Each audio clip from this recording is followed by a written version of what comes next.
박수홍 씨의 사생활에 대해 허위 사실을 유포해 명예를 훼손한 혐의로 기소된 형수 이윤선 씨가 법정에서 혐의를 전면 부인했습니다. 26일 서울 서부지법에서 정보통신망법상 명예훼손 혐의를 받는 박수홍의 형수에 대한 1차 공판기일을 진행했는데, 검찰 측의 공소사실에 따르면 이윤선 씨는 박수홍을 비방할 목적으로 카카오톡 단체 대화방에서 허위 사실을 유포한 혐의를 받고 있는데요. 형수는 본인과 박수홍의 형이 횡령을 했다는 주장은 거짓말이라거나 박수홍이 방송 출연 당시 여성과 동거했다는 등의 메시지를 전송한 것으로 조사됐죠. 얼마 전 재판에 증인 자격으로 출석한 박수홍의 부모님은 기자들 앞에서 큰아들을 잡는 짓이고 박수홍이 김다혜에게 조종당하고 있다라고 하며 형을 고소한 박수홍 부부에 대해 비난을 멈추지 않으셨는데요. 이런 부모님의 발언이나 행동들에 대해서 박수홍은 바로 형수를 명예훼손으로 고소장을 제출했다는 사이다 같은 소식이 전해졌고 1차 공판이 진행된 것인데요. 형수를 고소한 이유는 부모님이 언급한 사생활 비난 내용은 바로 예전에 유튜버 김용호가 말했던 허위 사실과 일치한다며 박수홍은 그 출처가 형수라서 형수를 고소한다고 밝혔죠. 얼마 전 생을 마감한 유튜버 김용호는 명예훼손 등의 혐의로 재판에 넘겨지자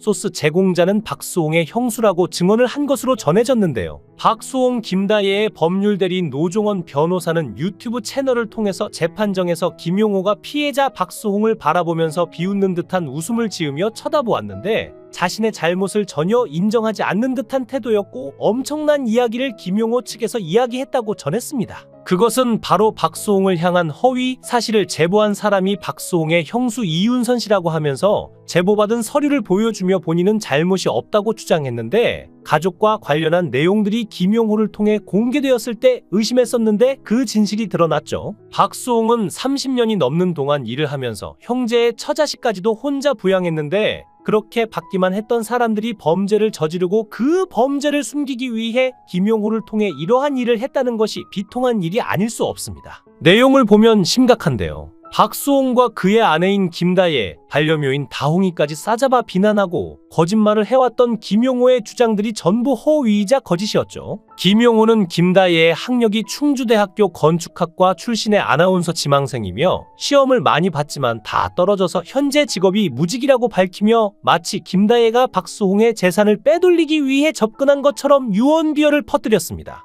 하지만 실상 김다혜는 자선 행사에서 박수홍과의 첫 만남 이후 일말의 여지도 주지 않았다고 하죠. 박수홍이 전속기사까지 자처하며 김다혜에게 헌신을 다하는 모습에 1년이 지나서야 겨우 조금씩 마음을 열기 시작했다고 하는데, 이에 대해 박수홍은 한 행사에서 후배의 여자친구 지인으로 처음 아내를 만났는데 첫인상이 너무 차가웠다고 밝히며 나한테 말을 걸지도 않고 웃지도 않았는데 그 모습이 계속 기억에 남았다고 말했는데요. 또한 김용호는 박수홍 아내 김다혜가 물티슈 업체 대표와 연인이고 라스베이거스에서 도박을 했으며 벤츠와 용돈까지 받았고, 박수홍은 절친의 여자친구임을 알면서도 결혼했다고 주장했는데 사실 무근임이 드러났습니다. 말만 들어도 피가 거꾸로 솟아오를 일인데요. 형수에게 거짓 자료를 건네받은 김용호가 증거 자료 하나 제출 못하고 일방적 주장만 되풀이했다니, 그 거짓말이 참임을 증명할 그 어떤 증거도 없으니 이상할 것도 없는데요. 이와 달리 박수홍 측은 이들의 거짓말에 맞서 휴대폰 포렌식까지 했다고 합니다. 말 그대로 모든 것을 다 드러냈다는 의미인데, 여기에 김용호의 주장이 거짓말일 수밖에 없는 모든 증거들을 제출했다니 너무 대단하게 다가오네요. 박수홍이 전 여자친구를 폭행했다는 주장 역시 제보자가 신원불상의 성별조차 특정되지 않았다고 합니다.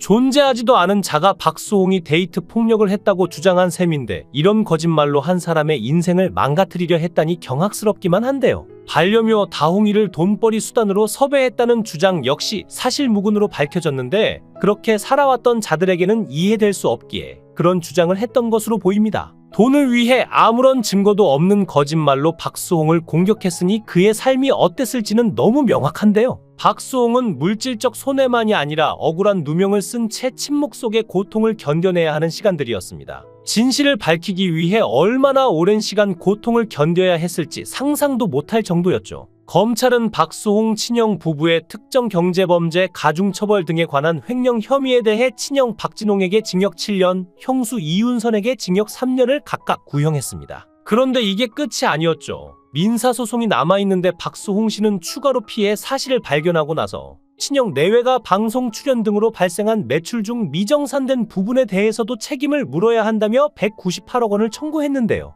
여기서 법적인 부분이 중요한데 박수홍 씨의 법률 대리인인 노종원 변호사는 이런 종류의 손해배상 청구 소송은 소멸시효가 10년이지만 박수홍 씨의 경우는 동업기간이 20년간이라 기존의 116억에서 청구 금액을 198억 원으로 확대했다고 합니다. 형사재판에서 검찰이 판단한 친형 내외의 횡령 규모는 약 50억 원 정도지만 민사소송가가 198억 원에 이르는 것은 횡령된 금액 외에 박수홍이 방송 출연을 통해 발생한 매출 중 미정산된 부분에 대한 반환 요청이 포함됐다는 것이 박수홍 측의 주장인데요. 또한 박수홍 씨의 민사소송은 형사재판 결과에 영향을 받는데 형사재판에서는 검찰이 박수홍 씨의 친형 내외에게 각각 징역 7년과 3년을 구형했는데 이 정도면 그들의 범죄 행위가 박수홍의 주장과 같다는 의미입니다. 박수홍 측이 제기한 민사소송은 친형 부부의 형사재판이 먼저 진행되고 있기 때문에 2021년 10월 첫 재판 이후 진행되지 않고 있다가 오는 2월 형사재판 1심 결과가 나오는 대로 민사재판이 본격화될 것으로 보이는데요. 민사소송에 앞서 가정주부임에도 불구하고 200억 원대의 부동산을 소유한 형수의 재산에 대해서도 박수홍의 변호인은 가처분 금지 신청을 했다고 합니다. 형수는 지난 2004년 단독으로 서울 마포구 상암동 상가를 매입했고 2014년에는 남편과 공동으로 20억 원 상당의 서울 강서구 마곡동 아파트와 17억 원 상당의 상암동 아파트 두 채를 구입했다고 하죠. 이 밖에도 100억 원 이상으로 추정되는 강서구 마곡동 상가 8채를 남편과 공동으로 소유한 것으로 밝혀졌는데 당시 친형 부부는 박수홍에게 10억 원을 빌려 해당 상가를 매입했다고 합니다.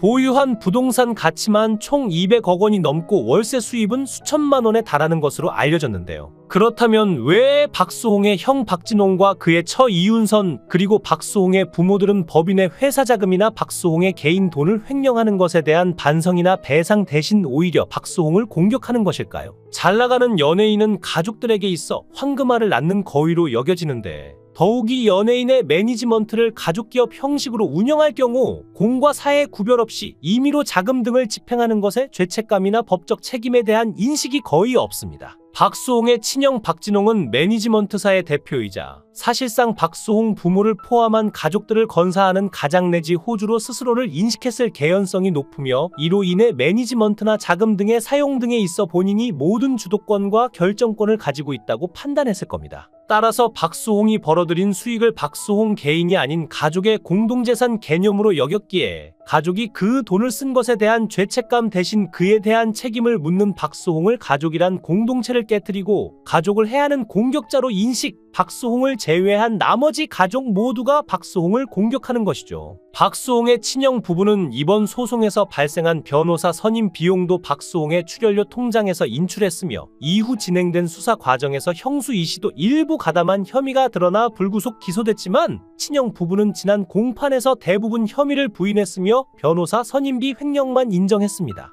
이에 대해 박수홍의 부모는 끝까지 장남이 박수홍에게 빨대 꽂고 198억이나 뜯어냈다는 그 잘못을 인정하지 않았고 오히려 박수홍이 차남으로서 백수건달인 큰형에게 돈을 주고 희생해야 한다는 건 당연하다는 입장이며 장남 박씨가 불쌍하다고 했는데요. 끝까지 왜 잘못했는지 전혀 인정하지 못하는 모습을 보고 사람들은 이렇게 생각할 겁니다. 어쩜 저렇게 뻔뻔할 수 있을까? 저런 말 하면서도 마음에 찔리는 구석이 없을까? 없습니다.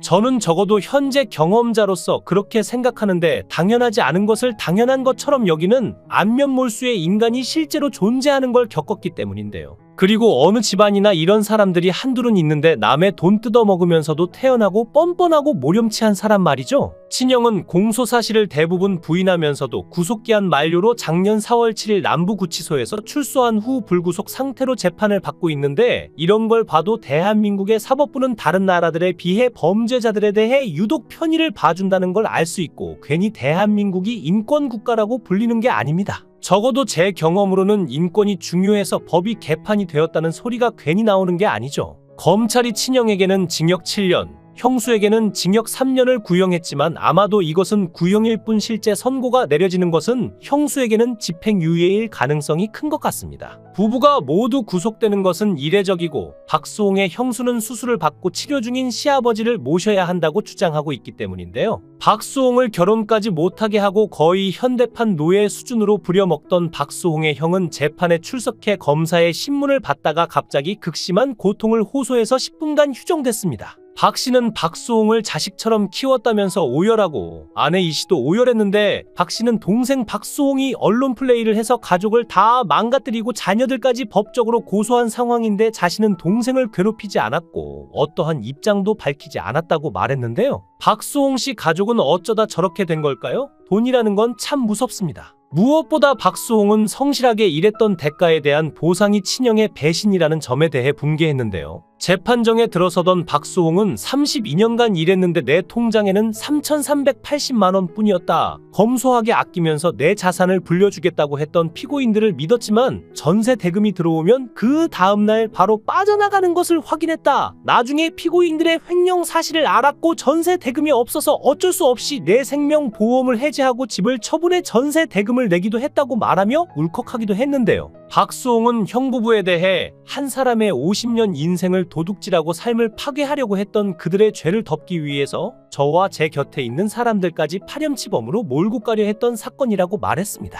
증인석에 출석한 박수홍은 한동안 친형 부부를 응시했는데 굉장히 화가 난 표정이었고 형과 형수는 눈을 마주치지 못하고 시선을 피했죠. 박수홍은 횡령 사건이 일어나기 전까지 전혀 몰랐던 일이었고 고소를 준비하면서 피고인들의 이름으로 마곡의 개인 부동산들이 있다는 것과 법인 자금이 개인 부동산들을 취득하는 데에 쓰였다는 것을 알게 됐다고 말했습니다. 박수홍 씨 꼭 힘내시고 이번 재판에서 꼭 승소해서 모든 지난날의 고생이 헛되지 않게 그리고 형은 꼭 죄질에 맞게 벌을 받기를 바랍니다. 진짜 가족 간에 이런 불미스러운 일이 있는 것이 너무 안타깝다고 생각이 들고 하루빨리 잘 정리되어서 앞으로 행복하게 살 수 있기를 기원합니다. 영상을 끝까지 시청해 주시고 귀한 시간 내주셔서 대단히 감사합니다. 구독, 좋아요 꼭 부탁드립니다.